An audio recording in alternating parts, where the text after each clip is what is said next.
Hey, is this Sarah Moras? Yes, it is. How's it going? It's Adam Hunter. You're on the MMA Roasted podcast. Hey, it's going good. How are you? Good. Congrats on all your success. You're killing it on The Ultimate Fighter. Thank you. You're doing very well. I got to ask you though. We'll get into that now. Anthony said in the earlier episode that you like him, and I was like, "There's no way that she likes Anthony." But then you said he was the hottest guy in the house. So, do you like? I mean, are you into Anthony, or what's going on there? I'm not into Anthony. I actually said that like right at the very beginning. I mean, he's good looking, but I'm not attracted to him. I said that before he even did that interview where he said that. So it's sort of just a time. Oh, okay. I don't know. They sort of make it seem different than it was. Right. So you're not into Anthony because I asked if you guys hooked up and no one that came on the show would confirm it nor deny it. So you're saying nothing happened between you and Anthony? You've heard it here first. Is that the truth? Not that I remember, at least. Oh, so it might have happened. Maybe you were drunk and something could have happened, or. I don't drink. So you don't drink. Okay. All right. Something happened. It wasn't. Wasn't legal or. Oh, got you. All right. So now you're from Canada, correct? Yep. And you're in Canada right now? Yes, I am. Now, is The Ultimate Fighter, is it big in Canada? To some extent. I think it's probably bigger in the U.S. than it is here. But people are recognizing you, like, hey, you're Sarah Moras. Is that? Maybe like once a week or so I'll get someone that recognizes me, but not very often. Oh, well, I would recognize you. Now by the way, you have great eyes. You have crazy eyes. They are a little crazy, but they're great. They definitely look like you'd be trouble for a guy. Like does anybody ever tell you that you have crazy? Yeah, I've heard that before. Got some crazy eyes. No, it's good. It looks like you could definitely. Anyway, so now the whole thing on the show, I got to say, by the way, how did you get the nickname Cheesecake? For my first pro fight, I had a friend dare me to come out to a song called Cheesecake by the Muppets. And so I did. And my other friend, she said that she'd bake me a cheesecake if I did it. So she handed me this cheesecake as I came out of the cage. And after that, all the results on the internet, it all said Sarah Cheesecake Morris, so it kind of stuck. Now, do you like the nickname? Yeah, I like it. I don't like it when people give themselves nicknames, and I'm not a very serious person, so I don't want Killer or Takedown or some stupid nickname like that. So I thought it would be funny, and yeah, I like it. No, it's funny. It's actually I find that the girl fighters with their nicknames are actually pretty funny. Like you're Cheesecake, and then Carla Esparza is the Cookie Monster, and then Fallon Fox is Timber because of her fallen wood. It's sort of I think there's some pretty cool nicknames, by the way. Now, yeah. now, what was it like being living in the house? I mean, was that just a surreal, crazy experience, or what exactly? Tell us about that. Yeah, it was pretty crazy. It was so long ago, and then not being able to talk about it, it sort of feels like a really messed up dream. Yeah, it's pretty crazy, but I mean, I had a guy from my team, Mike Hill, on a previous season, so I sort of had a bit of an inside scoop, although I'm not terribly close with him. I did get a chance to talk to him a bit about it, so I had some ideas of what to expect, and I think having guys in the house made it a lot easier to cope than just a full house of females. Right. It seemed like you were, now it seemed like when you talked trash before your last fight, now it didn't seem like you were really talking trash, like they told you to say that stuff. Was that like lines they were giving you, or were those your lines? They were my lines, but they sort of asked me to, what's your message to Peggy? What do you want to say to her? I'm like, I don't know.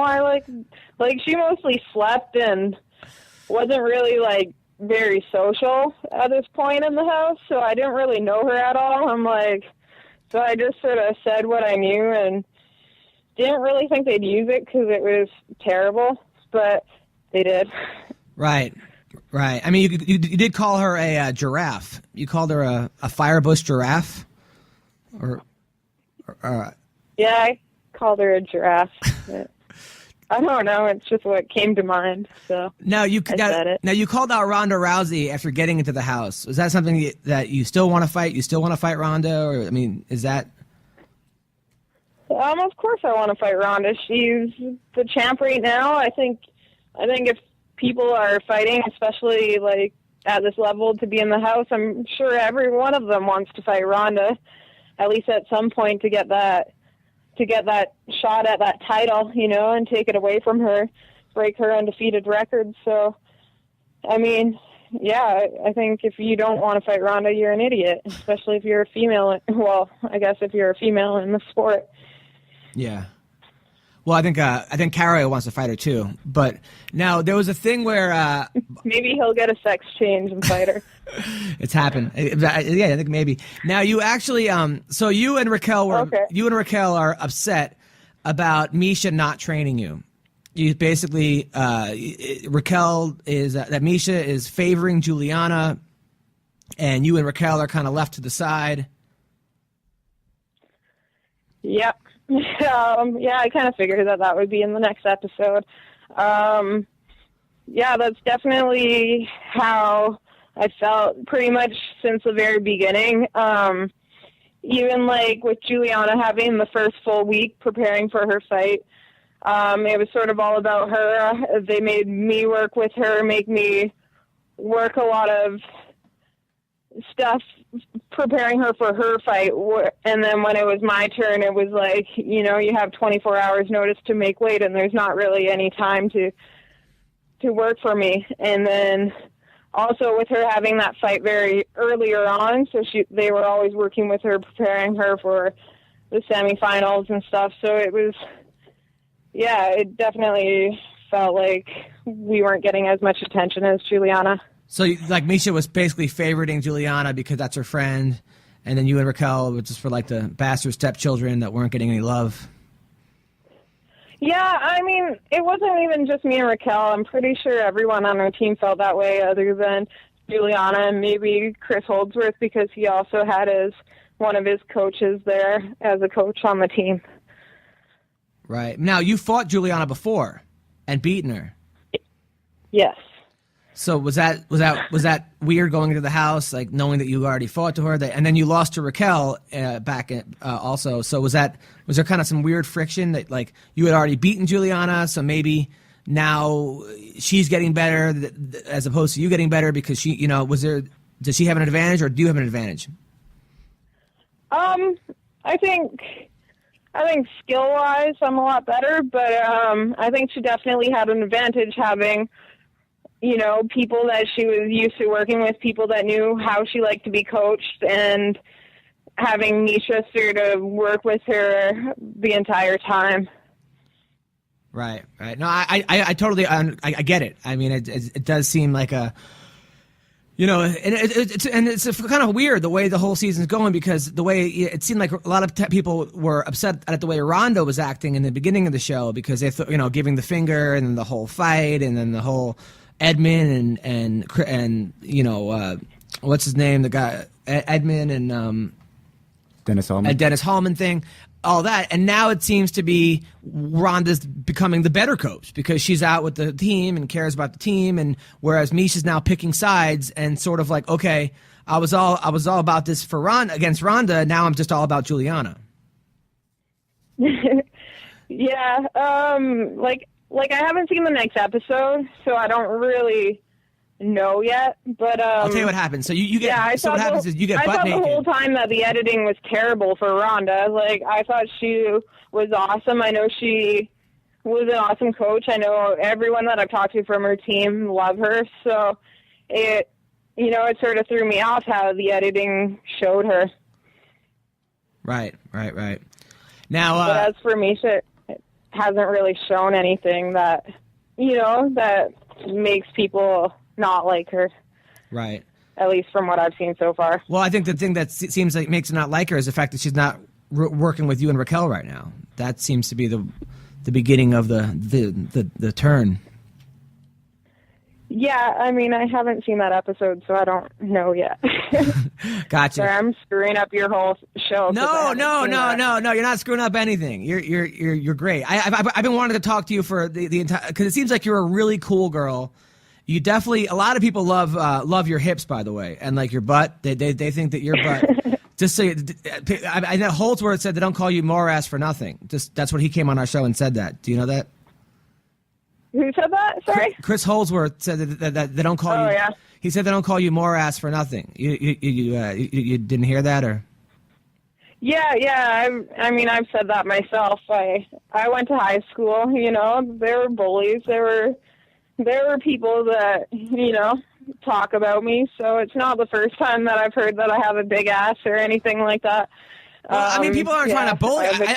No, I think it's a good butt. I'm not saying like more ass is a bad. I think people want more ass. I mean, who doesn't want more ass? Yeah. That's from the comments I've been reading. People aren't really insulting it. No, but, yeah. Honestly, Sarah, you should be very proud of your ass. Just say, I mean, you should be proud of your fight career. It makes it hard to make weight, though. Yeah, I could see that. That's probably a tough thing. Or maybe your ass could be in a different division or something. You know, maybe you could just have your ass weigh in at 110 separately. Yeah, exactly. Now you said you got into MMA because your boyfriend started doing it and you wanted to impress him, and now here you are. Who is your boyfriend? Is he a pro fighter? Or? I wouldn't say I did it to impress him, but he just thought I'd enjoy a class, so I figured I'd check it out. I actually wanted to be like a forest firefighter, but I was too young to apply, so I figured I'd just check out a class and get in shape. Right. He is a pro fighter, but I don't know if I want to say his name. I haven't really talked to him in quite a few years. Tell us who now. it is. We have to know. Okay, so he's. No, I can't say. I can't throw him under the bus like that. Is it so? The guy's from Canada. Is it GSP? Oh, I wish. Is it Patrick Cote? It's not anyone you would have heard of. All right. Who are the top 5 male fighters that you want to get with? I don't know. Like, I don't even watch fights. I'm terrible like that. Like, people will mention. All right, I'll say a name. UFC fighters that have titles, and I don't even know their names. Okay, well, I noticed that you train at Rory McDonald's old gym. There we go. Is it Rory McDonald? No. I actually started here 3 years ago. Before that, I was training in Chilliwack, and then I went to England for a year and trained with Rosie Sexton, and then now I'm in Kelowna. Oh, our sources are wrong. Okay, so I'm going to name a fighter, and you tell me if you'd hook up with him. Czech Congo. Probably not. He's kind of old, isn't he? Yeah, he is kind of old. All right, Tito Ortiz. I don't even know what he looks like. All right, Adam Hunter. I don't know who that is. Oh, come on, it's me. I know, I'm the worst. Like, I never watch UFC or anything like that. I'm the worst. I'm not in the UFC. I'm a comedian. I'm the guy you're talking to, Adam Hunter. I'm the host of the show. Oh,